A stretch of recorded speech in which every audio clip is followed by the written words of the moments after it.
Shalom anak-anak yang dikasihi Tuhan. Pada hari ini kita bersyukur kita bisa ada sampai saat ini akan kebaikan Tuhan itu semua karena kemurahan Tuhan dalam kehidupan kita. Nah, pada hari ini yuk saya mengajak kita untuk mendengar kebenaran firman Tuhan, untuk melihat tentang apa yang mau Tuhan lakukan dalam kehidupan kita. Mari sebelum itu kita mengalaskan semua ini dalam doa. Mari tunduk kepala dan kita bersatu dalam doa.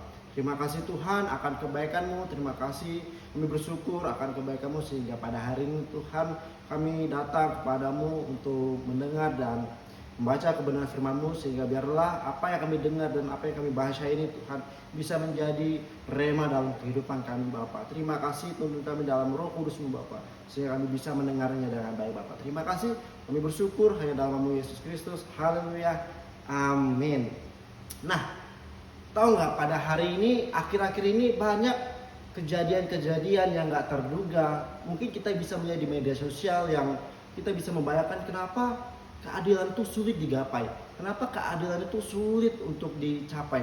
Dan sehingga banyak orang-orang tertindas. Banyak, ya mungkin sekarang dalam politik banyak raya-raya tertindas. Dan atau mungkin kita sebagai orang-orang percaya kita tertindas, tidak mendapatkan keadilan.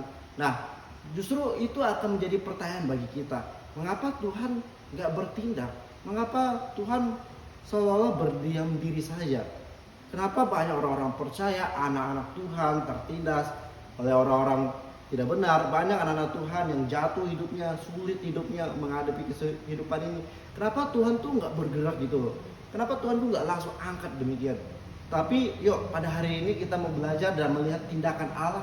Apa sih yang Allah mau lakukan dalam kehidupan kita dan bagaimana tindakan kita terhadap Allah.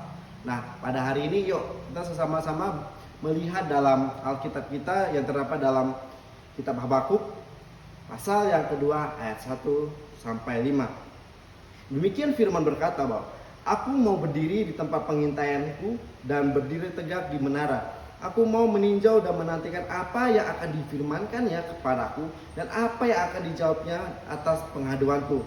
Ayat 2, lalu Tuhan menjawab aku demikian, tuliskanlah penglihatan itu dan ukirlah itu pada loh seperti supaya orang sambil lalu dapat membacanya. Ayat 3, sebab penglihatan itu masih menanti saat-saatnya, tetapi ia segera menuju kesudahannya dengan tidak menipu. Apabila berlambat-lambat, nantikanlah itu, sebab itu sungguh-sungguh akan datang dan tidak akan bertangguh.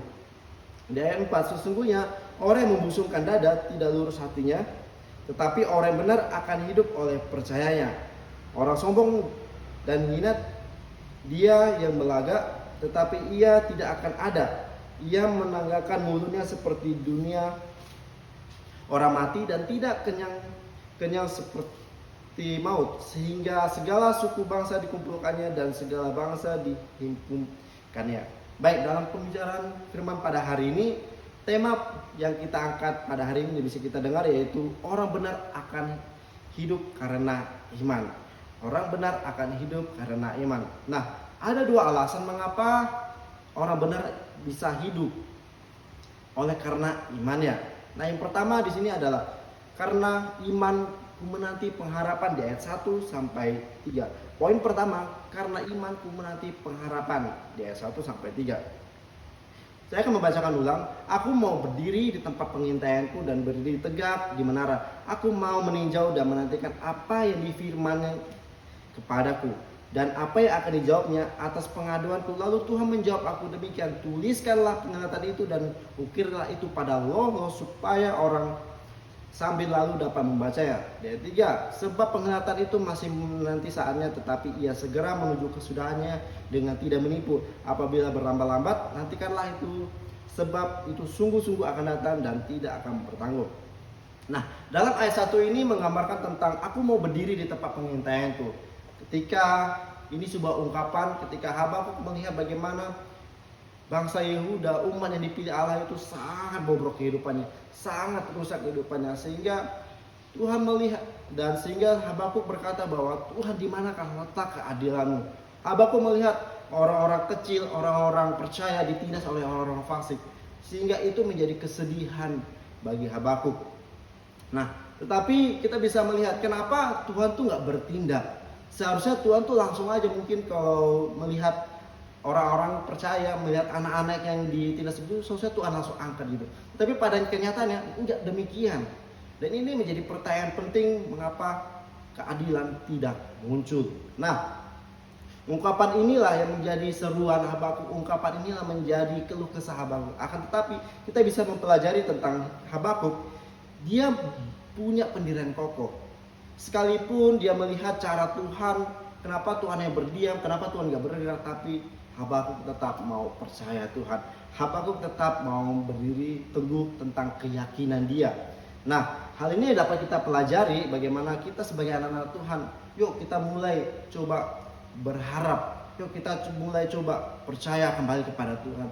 Sekalipun kita yang mengalami, kenapa Tuhan mengizinkan kesusahan, kenapa Tuhan mengizinkan penderitaan, kenapa Tuhan mengizinkan ujian bagi kita.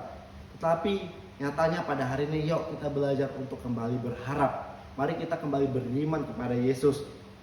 Nah, dalam kehidupan ini kita sering diperhadapkan sebuah masalah-masalah yang mungkin cukup rumit bagi kita, cukup membuat kita sulit. Kita sebagai anak-anak Tuhan percaya kita mungkin pernah mengalami pembulian, kita pernah mengalami diejek, kita pernah mengalami mungkin disiksa segala macam, mungkin kita pernah mengalami hal-hal seperti itu. Tetapi ini bukan berbicara hal yang mengapa kita harus disiksa, mengapa hal kita harus selalu menderita, tetapi ini berbicara tentang bagaimana kita mau belajar beriman kepada Yesus, bagaimana kita sebagai anak-anak Tuhan mau belajar tentang percayaan kita. Walaupun kita mengalami stres, walaupun kita mengalami luka hati, walaupun kita mengalami luka fisik, tapi ingat kembali, percaya kepada Yesus. Sekalipun Allah, sekalipun Tuhan berdiam diri saja, sekalipun nampak seperti tidak berbuat apa-apa, tapi tetap percaya, saya tekankan lagi, percaya kepada Yesus Kristus. Dan itu menjadi kunci bagaimana kita bisa menang atas penderitaan kita.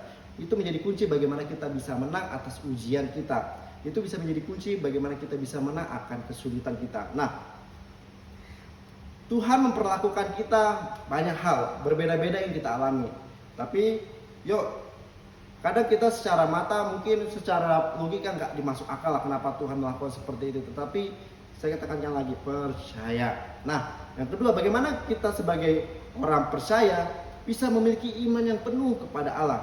Yang kedua adalah karena imanku terselamatkan. Ayat 4-5. Saya akan membacakan, sesungguhnya orang yang membusungkan dada tidak lurus hatinya, tetapi orang yang benar itu akan hidup oleh percayanya. Ayat kelima, orang sombong dan hianat, dia yang melagak tetapi ia tidak akan tetap ada. Ia menanggalkan mulutnya seperti dunia orang mati dan tidak kenyang seperti maut. Sehingga segala suku bangsa dikumpulkannya dan segala bangsa dihimpunkannya. Baik, dalam ayat 4 ini dikatakan tetapi orang benar akan hidup oleh percayanya. Nah, firman ini mengingatkan kita kembali bahwa ketika kita mau ingin selamat, percaya kepada Yesus Kristus. Nah, Rasul Paulus juga kembali menegaskan dalam tulisan-tulisannya yang terdapat dalam surat Roma di ayat pasal 7 di ayat 17, sebab di dalamnya nyata kebenaran Allah yang bertolak dari iman dan memimpin kepada iman. Seperti ada yang tertulis, orang benar akan hidup oleh iman. Nah, iman dalam bahasa Ibrani katanya aman. Dan ini menunjukkan artinya bagaimana kita harus berpegang teguh, kita memiliki kepercayaan yang penuh, setia terutama, dan mau melakukan ketetapan sesuai apa yang Tuhan mau. Nah, kita dapat melihat kisahnya Sadrak, Mesak dan Abednego ketika mereka diperhadapkan dengan kondisi yang gak begitu sulit. Bagaimana mereka disuruh untuk menyembah Raja Nebukadnezar, dan pada akhirnya ketika mereka tidak mau menyembah dan mereka diterjunkan di dalam perapian yang 7 kali panasnya. Tapi kita bisa melihat apakah mereka tetap percaya? Ya, benar. Mereka tetap percaya. Mereka tidak mau menyembah ilah-ilah lain. Mereka tetap berpegang teguh tentang keyakinan mereka, yaitu percaya kepada Allah. Sehingga mereka akhirnya selamat. Nah, cerita yang menarik dari kisah ini, kita bisa merefleksi tentang kehidupan kita. Sebagai anak-anak Tuhan, ingat, percaya adalah hal yang paling penting dalam kita. Iman yang penuh adalah hal yang penting dalam kehidupan kita. Jangan sampai kita berkata bahwa aku sudah menjadi Kristen dan tentunya aku akan selamat. No, pada kenyataannya agama tidak menyelamatkan. Akan tetapi ketika kita mau percaya kepada Yesus Kristus yang sejatinya, kita percaya dan melakukan tindakan sesuai dengan kebenaran firman Tuhan, kita akan selamat. Jangan katakan, aku udah ibadah kok seminggu sekali, aku udah ibadah, atau mungkin satu tahun sekali ketika Natal atau Paskah. Jangan katakan ketika sudah melakukan itu kita akan selamat. Tidak ada jaminan.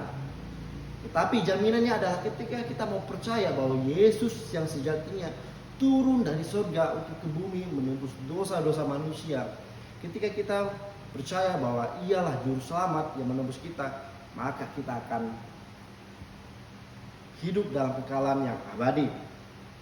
Nah, pada hari ini kita makin mau belajar tentang kebenaran firman Tuhan, bahwa ingatlah, keadilan di dunia ini sifatnya semu, keadilan di dunia ini sifatnya sementara, tetapi kita percaya bahwa keadilan Tuhan yang Tuhan tetapkan pada kita itu adalah kekal.